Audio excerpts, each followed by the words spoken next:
speaker, you have to always be on your toes for that sort of things to happen, which means that you always have to have stories available. Because facts tell you a lot, but stories is what sells. And as a speaker, you're looking to sell someone. Maybe not to sell them something for money, but you are looking to sell them an idea, a concept, or you want to call them to action. Now here's a story, a very nice story, an amusing story that illustrates what I'm talking about. Some time ago, these two men bought a mule. They paid for it in cash. And when they came to pick the mule up, the mule was dead. So you would think, well, you're sunk, your mule's dead. Well, but not these two guys. They go, hey, well, look, we paid for the mule, we'll take it. God goes, how could you sell a dead mule? Did anybody complain?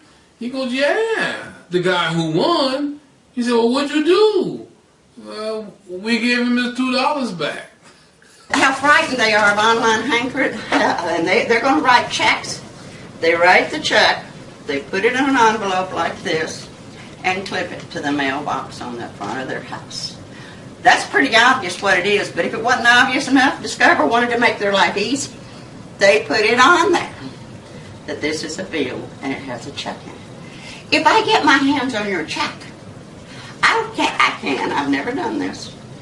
I can take Scotch tape off your signature, use a solution of bleach and water to erase all the other writing on it. I've got the numbers. I can check with your bank to see how much money is in your account, make that check out for that amount of money and cash it, and that was your signature. So when you're worried about hackers, worry more about paper, because that is where it happens most often, is in paper. How do they get the paper? If they can get their hands on a wallet, they are happy. Especially, and ladies, we're probably the most guilty ones about that. You know those nice little clutch purses that you can put your checkbook in, your driver's license, and all your credit cards and all that? Really? Identity theft dream is getting their hands on a wallet like that. Not only will they be glad to take the mail from your mailbox that you clipped to that to get the check, they'll follow the post person around, far enough behind said post person, whether it's a he or she. My post person's a she, so I have a tendency to call post persons she, so that she doesn't realize it's happening. And they normally work in pairs when they're doing this. Some of them even go so far as to dress like, you've seen the young Mormons doing their missionary round. They're always nicely dressed, wearing their helmets on their bicycles. They will dress like them. They will come to the door while one of them is appears to be knocking, the other one's rifling the mail in your mailbox to see what they can steal. They're looking for that Discover card statement. They want the number. They're looking for that envelope that has those credit checks in it. They are looking for that envelope with the pre-approved credit office in it. Your mailbox can be a very dangerous place to be. I have an opportunity to do something for this country that others don't get. And I'm going to take that opportunity and do it. And not only that, just think on the other side of that. Someone was willing to say, we need your help. Can you help us? Not only did the people on the Buffalo Soldiers and the Negroes offer their assistance at that time, someone was saying, we're willing to take your help. Come on and help us out. And it worked out great for both people. Let's step up 1 minute to where the Tuskegee Airmen were. All right? You know the problems that they ran through. They knew the racism. They knew the color barrier. They knew that they felt that blacks couldn't fly. But yet, these young men went through all that ordeal and pain and suffering to go through the training to get there. And on the other side of that were people saying, we can use them. Let's get them in here. I believe they are capable of flying. Of course, the Japanese American, the fighting 447th Infantry. They were in some of their people were in internment camps during that time. That they were out fighting battles in Italy, and getting 21 medals of honor among the whole group, fighting valiantly, while there are some of their own people were locked up in internment camps. They said, let us help. And there was those that said, you can help us. When it comes down to us as a nation trying to determine whether or not we're going to be great, you have to learn to look past those biases. Are you going to let yourself and the people around you die because of your personal biases? Simply because you feel you're better? Or are you going to go, as it says, and let us build this nation and be one nation under God, indivisible, with liberty and justice for all? And I looked around and I thought, where can I, at this point in my life, go and get what I need to become a professional speaker? Oh, by the way, I want to introduce you. I'm using a new program, fantastic new program. It's called Manual PowerPoint. Okay? It's a whole new concept. And so, my first slide, click, fade in. There's lots of definitions of structure. Okay? But I don't want to focus on all of those. It gets confusing. So, click, fade out. We're going to look at, click, fade in, just one specific definition, okay? And that is a set of repetitive actions or activities that create or cause a specific result. That club has the structure that if I get involved in it and apply it to my life, I will develop the talents, the abilities, the skills to become a professional speaker. But it's not a core. See, it's not an automatic. First of all, if you just sit here week after week all year, nothing will change in your life. Just sitting in this room and being or watching the club doesn't create the results. It's when I stand up here and I contribute, I give my speech, and then I get the feedback. And the reason why this club is so powerful for me and for everybody who participates is that the club is designed to give the feedback that helps us see what we need to know to get the result. You have two people who have been filming and giving us the opportunity to see ourselves. We have phenomenal evaluations. We've incorporated this telling stories, which we all know is so critically important to being a successful speaker. We're talking about social networks and all this, and I'm saying, you know, Cliff, you're Vice President of Public Relations. See, there are structures that you can put in place that will cause people to be here. If you do the structure, you get the results. But here's the trade-off. You have to put the energy in. Now, see, emotionally, I have no problem putting the energy into giving a speech. But I do have some problems emotionally putting the energy in to put that other structure in place. And here's my point. If you don't do something different, don't expect different results. So what we're saying is, see, my structure is right now, I'm doing the same thing I've done all year as Vice President of Public Relations. So we're getting the same results that we had a year ago. So I'm transforming because I'm putting the structure in place to do it. But the structure I'm putting in place as Vice President of Public Relations is to do nothing different. And therefore, there's no different results. Now here's the beautiful thing. If the club puts that structure in place, we will get guests. And if our message is put across and people see the transformation that occurs, this club will grow. And then I won't get all the time to speak that I'm getting. So there might be some selfish motivation on my part. So traveling is a good concept. What are some of the other things? I know you have them in your head. You just haven't thought about this is what you should do when you retire. what are some of the other things that you could do when you retire? Well, I don't even want to wait till I retire, but I want to spend my time writing. And I'd love to be involved in the theater, which doesn't work in my stuff.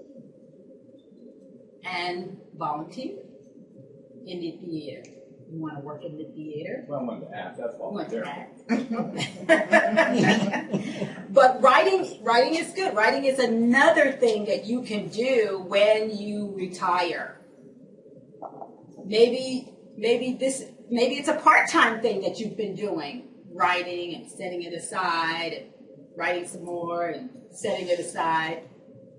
Now it's time to think about pulling all those things that you wrote out of your compartment and say, let me see if I can really do something with this.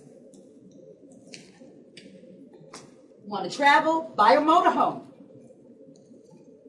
Well, you have the money because you planned for the financial part, so you can afford to buy a motorhome so that you can travel, and while you are traveling, you can do some writing, so you can tie it all in. Look how busy you are already. Dream killers. They don't often mean to be mean. They just want to be realistic and want us to be realistic. And I'm ashamed that I've been a dream killer myself. When I was teaching in 6th grade, there was this young man, Dustin, always playing basketball. And he came up to me, he said, Mr. Pierce, I'm going to be the point guard for Duke University. Now, Dustin wasn't a very good student, and he wasn't even a very good basketball player. And I said, Dustin, are you the best basketball player in the entire country? He said, no. How about in Sacramento? Are you the best in Sacramento? Probably not. How about here at the school? Are you the best point guard here? No. Then what makes you think you could be the point guard for Duke University? Only the best get to play for Duke. I wouldn't put all my eggs in that one basket, Dustin. But you know, as time goes on, I realize that dream killers focus on realities, but dream makers focus on possibilities. You did a very good job on your presentation here this morning. You grabbed our attention with that $100,000. I mean, who doesn't want to have $100,000 coming in like clockwork without having to worry about it? Very good way to get our attention and to find out how we can get the $100,000. I like your questions that you threw out at us to make us start thinking about how committed are we to getting that $100,000. You did good in connecting with us because you didn't throw out high-level words, and you demonstrated by telling us your goal as to how important it was to be committed to getting what you wanted. You told us how you went through those pre-calculus classes, and then later on the others in order to get what you wanted. But in the end, you recognize that, okay, maybe this really isn't for me. And that's what we needed to hear. Sometimes we're sending ourselves in the wrong direction when we should be looking another way. And you discovered where you should go. Good information for us to hear, to make us reevaluate sometimes. Sometimes you just have to stop and think, maybe I'm trying it for something that's not for me. And you told us about that. I like your style. Warm, friendly, entertaining without really doing a lot of entertaining things. You had that humor in there. You just really drew us in. as for, this is a question I'm supposed to ask the audience. Do you feel that what he had to say was inspirational? Did it help encourage you to want to do something? Absolutely. Change your way of thinking? All right, you. The speaker used good word pictures. You know, sometimes you don't have to use fancy stuff to get your message across, and I thought you did a good job. I don't really have a lot to say to improve on what you did. What I would have liked, and I might have missed it, so I'm going to kind of throw it out there. I never did hear you come back to tie up what you started Absolutely with right. the question. When I sat down here, is exactly what I thought.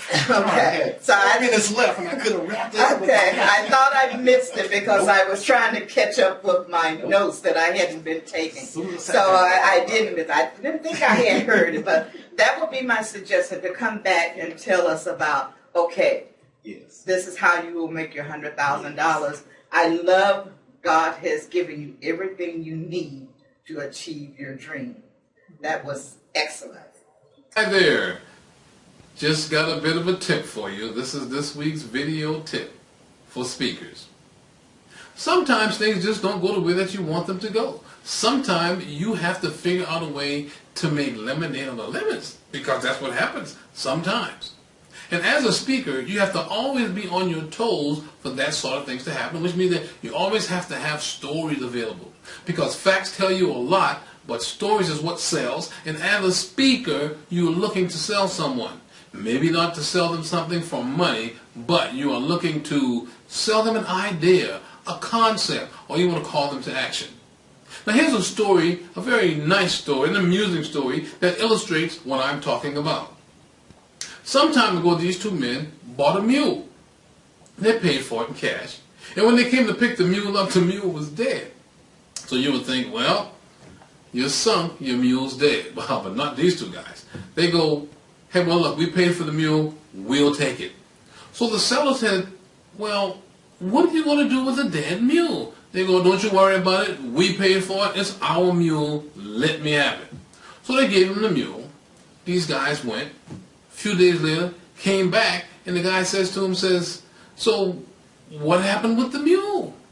He says, oh, we raffled it off. Says, you raffled it off? Says, yeah, we sold 50 raffle tickets, $2 a piece, made $100, made our money back. Guy goes, how could you sell a dead mule? Did anybody complain? He goes, yeah, the guy who won. He said, well, what'd you do?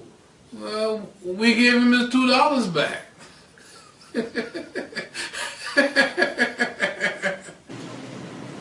This little attendant, who I'll call Little Miss Teeny Weeny, she came in and she told us that we needed to choose the type of mud that we wanted.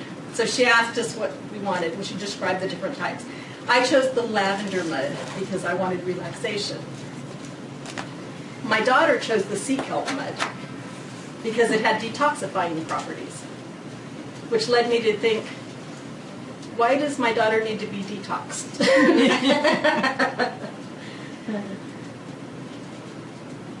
And before the gal left the room, she told us, take off all your clothes and put them in these little mesh bags that I'm giving you. And it was at that moment that Christy and I realized we haven't undressed in front of each other since she was a baby. This whole room has a whole wall of mirrors, and we're certainly not going to undress in front of Miss Teeny Weeny there. We don't know. So we did the best that we could. We took our clothes off, hiding behind a bar stool, between the bar stool and the plastic chair, trying not to look in the mirror, trying to keep our backs to each other. And when the attendant came back in the room, we squatted behind the bar stool so that she couldn't see us. And she put our bowls of mud on the stools in front of us. And she said, put the mud everywhere all over yourself, and then help each other get the spots that you can't reach. Okay.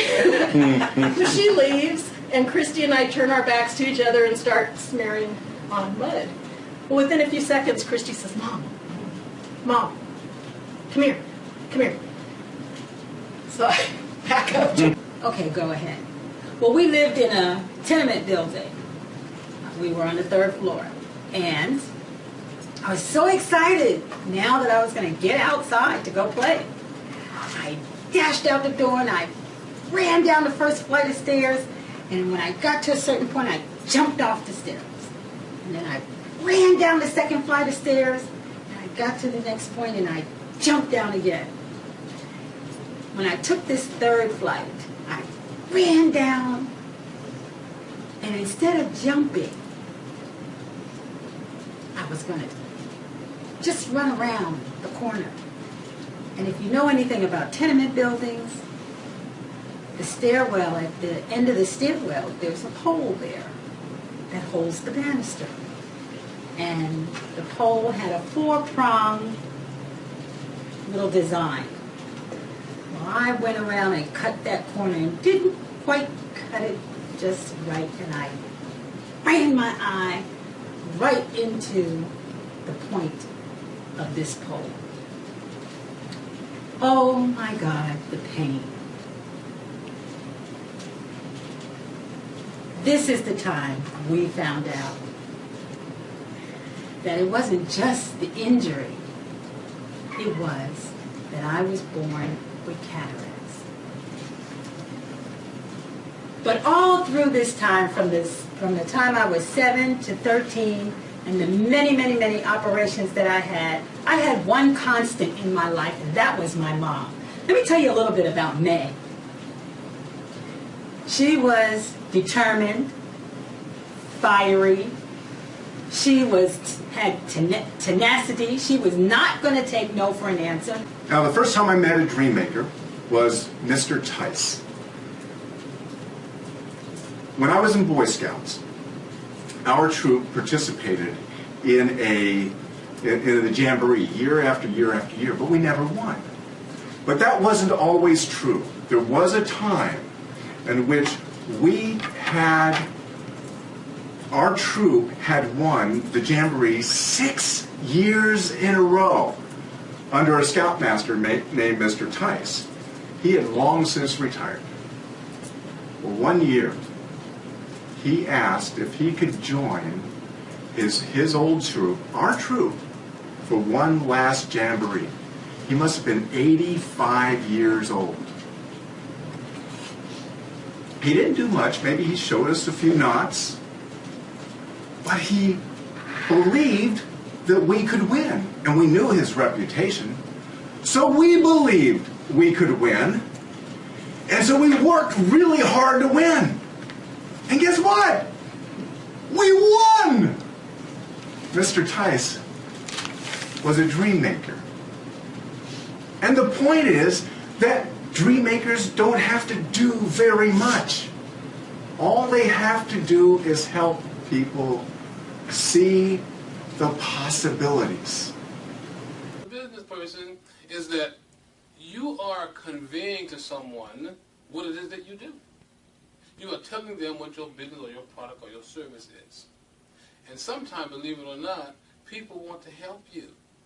Sometimes people want to buy what you have. They want to patronize you. But if you don't have the confidence to tell them clearly and specifically what it is that you have, what it is that you do, well, they're never going to know. Because if you don't have the confidence to be clear in your message, if you don't have the confidence to pinpoint, be laser sharp with what it is that you have to say, well, they're going to be confused. And I learned a long time ago that a confused mind is trained, but it's trained to say no. So if you don't want people to say no to you, then be specific in your message. Now, when you first start delivering your message or your pitch or whatever it is that you are sharing with people, it may not go over like what you expect it to. But that's okay. That's quite okay. Because that doesn't mean that there's anything wrong with your message. My favorite food in the world is Kentucky Fried Chicken. The story Kentucky Fried Chicken, many people are familiar with. Colonel Sanders had this chicken recipe that it was just great. All his friends told him it was a fabulous thing, and he needed to take it on the road. So he took it on the road. And he went to this restaurant. He said, listen, I'm going to get you this chicken recipe. Change this chicken recipe. Isn't it good? Now, if you will let me make this chicken in your restaurant, I'll give you a little piece of the action. No!